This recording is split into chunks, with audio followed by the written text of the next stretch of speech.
Hi, this is the first of a series of 50 very short videos looking at must-visit Bible places in Israel.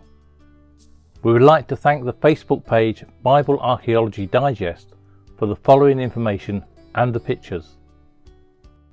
We shall be taking a photo journey through the land of Israel. Our journey will start at Jericho, go on up to Jerusalem and continue in a figure of 8 throughout the whole land. On the way, we shall visit 50 of the many sites of interest to Bible believers in the land of Israel. We realise that everyone has their own favourite sites, but think these 50 places give a good representation of sites you should visit on a trip to Israel. Jericho is one of the oldest still occupied cities, and it plays an important role in Bible history. Its oldest walls have been dated to 6800 BCE. Although at its earliest levels evidence of flint and bone industries associated with the lower Natufian era dated to 8000 to 10,000 BCE were also found. It is the lowest city on earth, lying at a depth of 285 metres, that's 846 feet below sea level in the Jordan Valley. Biblically, it is famous for being the first city Israel conquered west of the Jordan River, and for Jesus' parable of the Good Samaritan. Within the archaeological community, there is much debate over whether there exists any evidence for Jericho's defeat by Israel led by Joshua.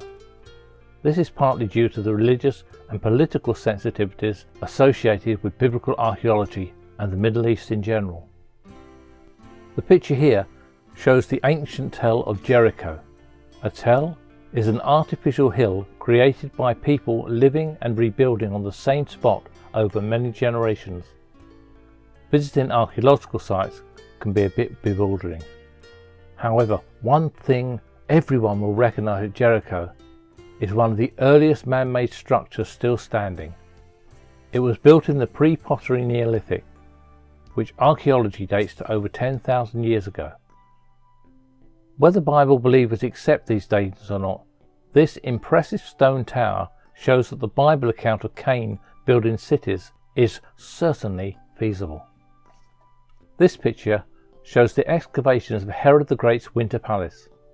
This lies some 2 kilometres or 1.3 miles to the southwest of the ancient tell of Jericho. It consists of a Roman period luxurious palace originally built by the Hasmoneans and then enlarged by King Herod.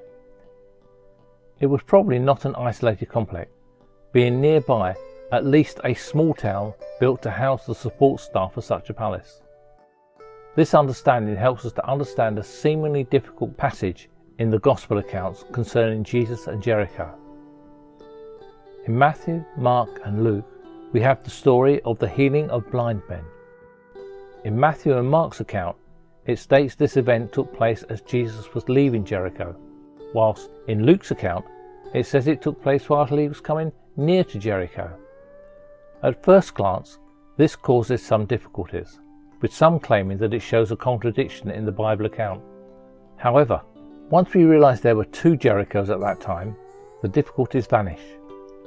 Thus, these events take place as Jesus leaves the ancient city of Jericho and as he approaches the new city of Jericho.